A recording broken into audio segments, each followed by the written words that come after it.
नमस्कार प्रिय दर्शकों, यदि आप धनु राशि या धनु लग्न के जातक हैं तो आज के इस कार्यक्रम में हम चर्चा करने जा रहे हैं देवगुरु बृहस्पति, जो कि 4 सितंबर से लेकर 31 दिसंबर तक मेष राशि में ही पूरे 118 दिनों तक वक्री रहेंगे। और देवगुरु बृहस्पति की यह वक्री चाल आपके जीवन में किस प्रकार लेकर आने वाली है बहुत बड़े बदलाव। यहां एक बात मैं आपको अवश्य कहना चाहूंगा, 4 सितंबर से लेकर 31 दिसंबर की ड्यूरेशन अर्थात पूरे 118 दिन आपके लिए देवगुरु बृहस्पति एक स्वर्णिम अवसर आपको प्रदान करने जा रहे हैं।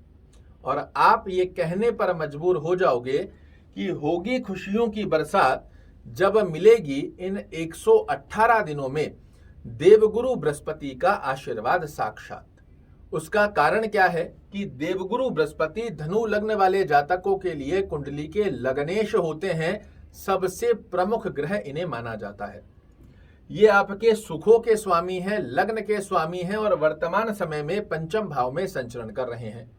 यह स्थिति देवगुरु बृहस्पति का जो प्लेसमेंट आपकी कुंडली में बना हुआ है ये बेहद खास है, किंतु लंबे समय से आप अनुभूति कर रहे हो कि मेष राशि में आने के पश्चात भी देवगुरु बृहस्पति कहीं ना कहीं आपको परिपूर्णता से फल नहीं दे पा रहे हैं। और उसका कारण क्या है कि एक शुद्ध और सात्विक ग्रह जब पापी ग्रह के साथ युति बना लेता है तो अपनी शुद्धता को खो बैठता है। और इसी स्थिति में देवगुरु बृहस्पति के साथ में राहु महाराज भी मेष राशि में बने हुए हैं। जब राहु यहां से स्थानांतरण कर लेंगे तब तो देवगुरु बृहस्पति के सर्वश्रेष्ठ लाभ आपको मिलते हुए 100% दिखाई देंगे ही देंगे।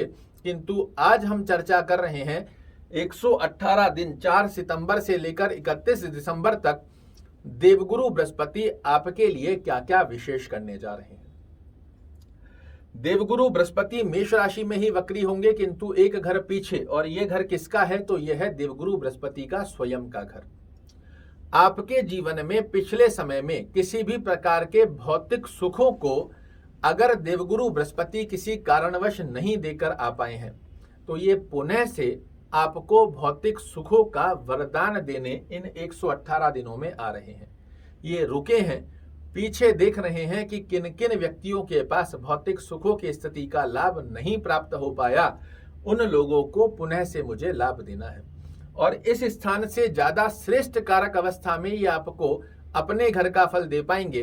तो पिछले समय में जब देवगुरु बृहस्पति मीन राशि में बने हुए थे, आप में से बहुत से लोगों की इच्छा थी कि घर खरीद लिया जाए, वाहन खरीद लिया जाए, कोई भूमि भवन खरीद लिया जाए, और किसी ना किसी कारणवश वो रुक गया। उस स्थिति को पुनः से आपके पक्ष में लाने वाले रहेंगे ये 118 दिन, जहां आपको भौतिक सुखों में वृद्धि का योग देखने को मिले, जनता में यश मान और प्रतिष्ठा की स्थिति देखने को मिले, माता के स्वास्थ्य की स्थिति पुष्टता का स्वरूप प्राप्त करे, पेरेंटल प्रॉपर्टी से रिलेटेड यदि आपको प्रॉब्लम देखने को मिल रही है उसमें सुलझाव देखने को मिले, कोई भूमि भवन वाहन आपने कोई भूमि इत्यादि का योग बनाकर मकान इत्यादि बनाना आपने प्रारंभ कर दिया था और उसमें कुछ ना कुछ रुकावटें लगातार चलती आ रही है, उन स्थितियों को भी पूर्ण करते हुए पाए जाएंगे देवगुरु बृहस्पति इन 118 दिनों में।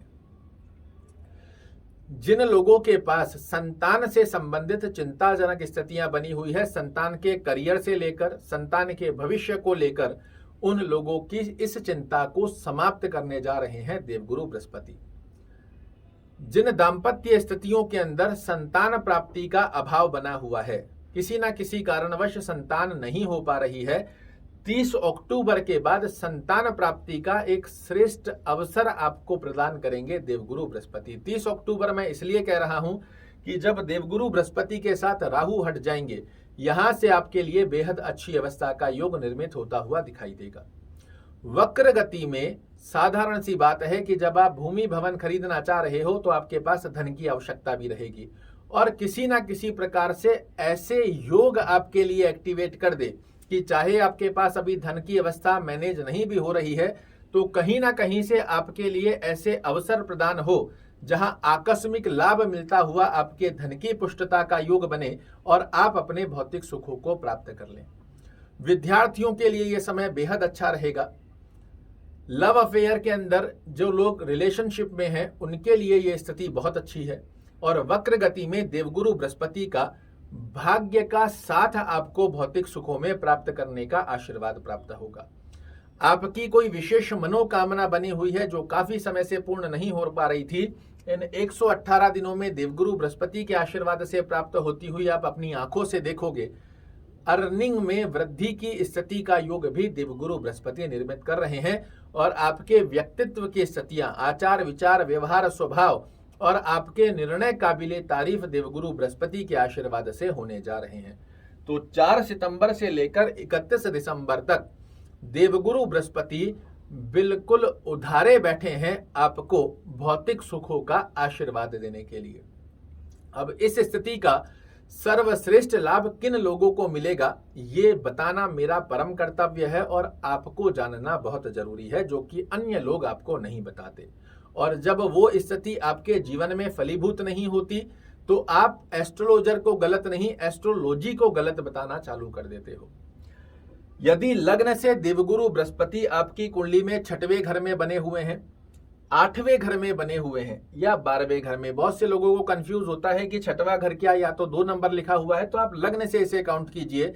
1 2 3 4 5 6, 6वां घर लग्न से आपको काउंट करना है। लग्न से 8वां घर, लग्न से 12वां घर। इसी के साथ में जहां 10 नंबर लिखा हुआ है इस स्थान पर देवगुरु बृहस्पति नीच के हो जाते हैं और इन स्थितियों में ये आपको शुभ फल देने की बाध्यता को खो बैठते हैं। किंतु यदि आप धनु लग्न के जातक हैं, नीच के देवगुरु बृहस्पति आपकी कुंडली में नहीं है, लग्न से 6वें 8वें 12वें घर में नहीं है, तो आप लिख कर रख लीजिए, ये 118 दिन आपके जीवन में भौतिक सुखों का आशीर्वाद देकर ही जाएंगे। इस स्थिति को और अच्छे अपने स्वरूप में पक्ष में लाने के लिए ओम गुरुवे नमः का जाप आप जरूर से करते रहिए। विष्णु सहस्त्र नाम का पाठ अगर करना संभवत ना भी हो तो इसे सुनते जरूर से रहिए, बड़े अच्छे लाभ देखने को मिलेंगे।